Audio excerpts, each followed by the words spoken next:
좋은 날입니다. 집축 창업을 전도하고 있는 B급 대표입니다. 오늘은 2022년 9월 7일 수요일이고요. 현재 시각 오전 9시 24분을 지나고 있습니다. 보면은 이메일을 보내주시고 기다리고 계신 분들께는 참 죄송하다는 말씀 먼저 드립니다. 제가 감당하지 못할 정도로 이메일들이 들어와 있어요. 그래서 아무에게도 답장을 못하고 있는데 순차적으로 좀 답장을 드리겠습니다. 일단은 오늘 다른 얘기를 할 거예요. 최근에 제가 내일 모레 폐업인, 사실상 거의 이제 무권리에 마음을 내려놓은 그런 가게를, 멀쩡한 프랜차이즈 스터디 카페를 발견했어요. 우연찮게 그 정보가 제게 들어왔는데, 그래서 제가 이걸 또 관심을 갖고 한번 보았습니다. 왜냐면은 저 같은 경우는 요 4단계 5단계가 됐을 때, 그러니까 무권리나 권리금이 오히려 역피라고 하거든요. 내가 돈을 좀 줄 테니 제발 들어와 달라 라고 하는 경우들이 있어요. 실제로 이제 이때 저는 관심을 갖는데, 사실 직영점을 할 마음은 크게 없지만 그 새로 만든 법인의 그 지역에 있는 거라서 어차피 한두 개, 뭐 두세 개 정도는 같이 묶어서 관리하는 게 효율적이기 때문에 잡아볼까 싶어서 관심을 가져봤던 거예요. 그래서 제가 관심을 갖고 이게 지금 어떤 조건인가 좀 알아보았습니다. 운영자는 이미 무권리 가까이 마음을 내려놓은 상태였어요. 근데 임대인이 인상까지는 아니지만 동결, 그러니까 인하할 마음은 없다, 난 동결이다 라는 입장을 굉장히 고수하시더라고요. 그래서 그냥 바로 마음을 접었습니다.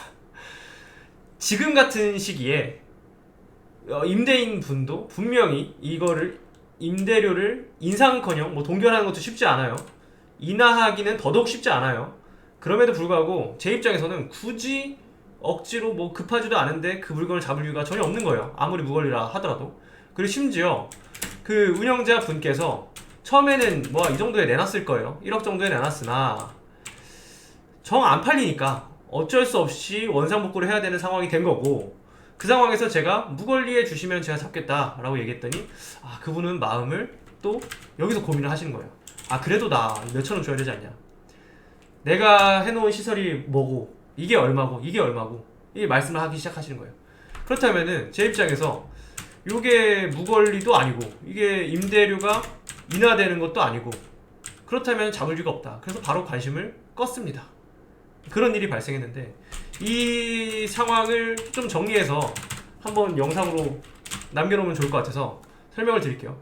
제가 수많은 케이스를 봐오면서 패턴이 있더라 이거예요. 뭐냐, 운영자 입장에서는 속이 쓰려요. 본인이 투자한 게 얼마나 큰데요. 그 금액도 금액이지만 정성을 투자한 게 커요. 그래서 본인이 최소한 내가 한 2억을 넣었어, 3억을 넣었어, 그러면은 내가 넣은 금액만큼은 받고 싶어요. 이해되시죠? 내가 최초에 투자했던 그 금액 정도는 받고 싶어 한다고요. 그 이상 영업 권리는 포기하고 그래도 시설 권리는 받아야 되지 않냐 하면서 이렇게 1단계부터 시작합니다. 근데 이때 운이 좋으면은 인수창업에 관심 있으신 분들이 잡을 수 있어요. 인수창업과 주주창업을 나눈 이유는 단 하나입니다. 여기서 인수창업은 영업 권리를 줄 의향이 있는 분들인 거예요. 이분들은 영업 권리를 줄 의향이 있고 오히려 영업 권리를 주고 들어가는 거에 관심이 많습니다. 그게 안전하다고 생각하기 때문에 그래요. 보통 50대, 60대, 70대, 뭐 70대 하진 않고 보통 50대에 많이 이런 선택들을 하십니다. 그래서 이때 뭐 거래가 되면은 뭐 매도자 입장에서는 땡큐죠. 본인은 영업 권리는 포기하고 시설 권리만 받자였는데 그거를 그냥 덜컥 인수하시는 분이 계시니까요. 이렇게 거래가 되면은 또 뭐 그렇게 가는 겁니다. 그렇게 잘 되면 좋아요. 근데 문제는 그렇게 잡았는데 잘 안 돼서 나오는 경우가 있어요. 본인이 인수를 했으나 장사가 안 되고 해서 나는 2억에 잡았으나 그냥 1억에 내놓게 됩니다. 그게 이제 2단계가 되는 거예요. 본인이 1단계에 2억에 내놨는데 팔렸어. 그러면은 다행인데 안 팔렸어. 그러면 시간이 지나면 2단계가 되는 거고, 팔렸어. 새로 산 사람이 운영을 하는데 잘 안 돼. 그래도 역시 2단계가 되는 거예요. 그럼 다시 이제 같은 물건이 이제 그 정도 수준의 것이 1억이 됩니다. 1억이 됐을 때도 인수창업에 관심 있는 분들은 관심을 가져요. 그래, 이 정도 시설에 이 정도 매출이 나오고 내가 순익을 이 정도 가져갈 수 있다면은 1억 정도 투자하는 게 맞다. 그 이하로 막 싸게 잡으려고 하는 건 도둑놈식보다, 이런 생각을 하면서 잡으시는 분들이 계십니다. 그럼 마찬가지로 2단계에서 거래가 되면은 전 운영자는 뭐 속된 말로 폭탄을 잘 넘긴 거고요. 인수하신 분은 본인이 그걸 살려서 안정적으로 잘 운영할 수 있으면은 좋은 거래를 한 거고, 그렇지 않고 이제 잡자마자 계속 적자 보고 속 썩고 마음이 고생하면 몸도 반드시 아파옵니다. 그래서 마음에 병이 걸리고 몸에도 병이 걸려요. 그럼 이제 3단계로 넘어갑니다. 다시 운영자가 팔아도 팔지 않아도 결과적으로 흘러가는 방향이 그래요. 같은 시설, 같은 수준의 스터디 카페가 임대차 만료를 앞두고 이렇게 넘어가는 거예요. 3단계가 있을 때 한 5천 정도에 나와요. 그럼 이때부터 이제 관심 갖는 사람들이 더 생겨요. 그게 주축 창업하는 사람들인 거예요. 인수 창업하는 사람은 원래 관심이었으나 주축 창업에 관심 있는 사람들은 드디어 관심을 갖게 되는 거죠. 이해가 되십니까? 한 5천 정도 되면 관심을 가지는데 이분들은 관심은 갖지만 5천에 잡겠다는 게 아니죠. 이분들은 이 인수 창업하시는 분들은 5천 정도에 나오면 관심은 있지만 약간 이게 좀 불안해하죠. 오히려 불안해요. 이게 장사가 안 돼서 너무 시설만 덜컥 잡으면은 문제가 되는 게 아닌가? 그러면서 오히려 불안해합니다. 그래서 인수 창업에 본인이 영업 권리를 주고 들어가고 싶어 하시는 분들은 오히려 비싼 걸 찾아요. 점점 더 비싼 걸. 그렇게 큰 손실을 보게 되죠. 근데 이게 제 애매한 선인 거예요.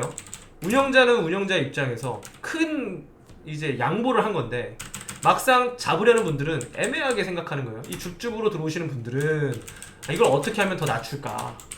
어떻게 하면 내가 3천에 잡을까? 2천에 잡을까? 이런 고민을 하면서 관심을 갖고 보시고, 요 분들은 이제 의심하면서 보시는 거예요.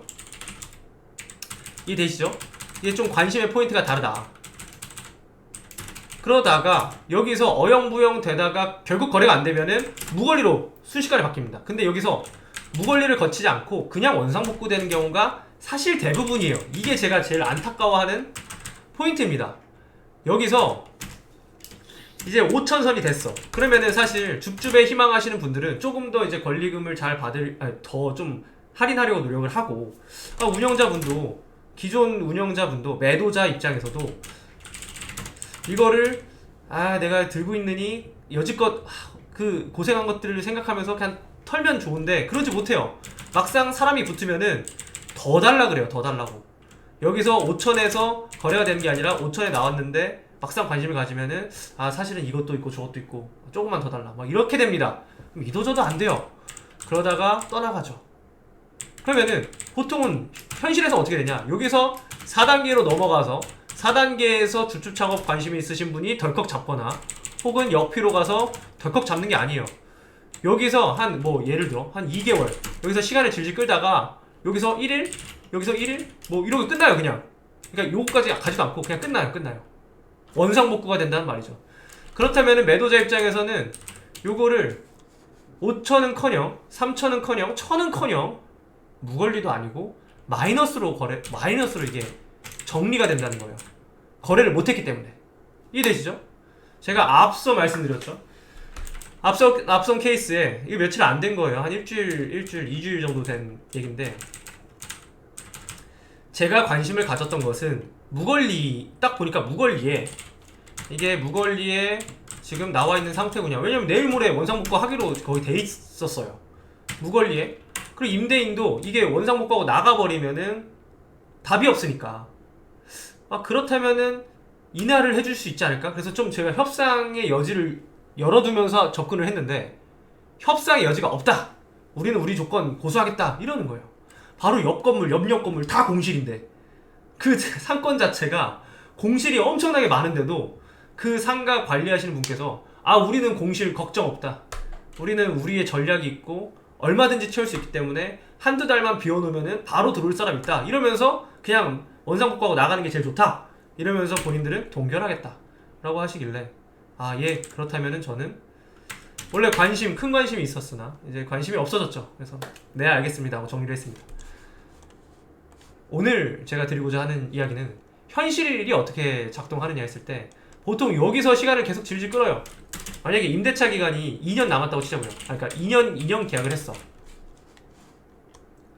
간단하게 2년 만기 계약일 때 장사를 한 1년 해보면 압니다. 이게 되는지 안 되는지. 그랬을 때 한 1년 6개월 차에 남은 기간으로 이게 6개월 6개월 남았을 때, 아, 예. 6개월 남았을 때, 요때가 1단계라고 치면은, 요때는 한 3개월 남았을 때, 그리고 요 정도 되면은 한 2개월, 1개월? 이렇게 남았을 때요.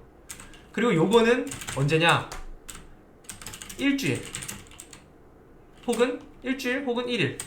뭐, 무걸리로 내놓을 생각이 없다는 거예요. 그냥 버틴다는 거예요, 최대한. 근데 이러다가 결국에는 원상복구를 하게 되더라. 역피는 정말 드물어요. 이거는 사업해보신 분들이 보통 역피를 진행하네요. 직장인 혹은 공무원이었던 분들이 스터디 카페를 창업했어. 아무리 장사가 안 되고 본인이 원상복구를 2천만원, 3천만원 해야 되더라도 내가 1,000만원 줄 테니까 들어와 주세요. 이런 제안은 잘 못해요. 근데 사업을 해보신 분들은 그렇게 또 하시더라고요. 네, 그렇다. 현실이 이렇다. 라는 말씀을 드리면서 제가 이 전도를 하기 시작한 건 딱 이거다. 다들 한 달 남기 전까지 계속 여기서 버티다가 이제 한 달 남았을 때 5천이 되는데 5천에서 그럼 거래가 되냐? 거래도 안 되더라. 여기서 또 막상 사람이 붙으면은 갈팡질팡 하면서 막 정보 숨기고 기존의 고객들에게 막 할인해서 팔아놨던 거 정산 안 해주고. 아, 최근에 이런 제보가 들어왔어요. 어떤 업체가 막 1년권 6개월권 이거 엄청 싸게 막 팔고 그 고객들을 그냥 통으로 다음 인수자에게 넘긴다는 거예요. 그런데 그게 어떻게 보면은 부채죠. 고객을 떠넘겨 받는다는 거는 다르게 생각하면 부채를 받는 거예요. 제가 돈을 안 받더라도 계속 장소를 제공해야 되니까요. 근데 그런 부분을 간과하고 거래를 하는 경우들이 있더라.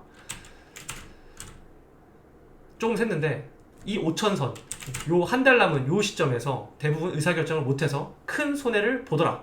그러지 마시라고 이런 영상을 찍는 거다 라는 말씀 드리며 오늘은 영상 여기까지 하겠습니다.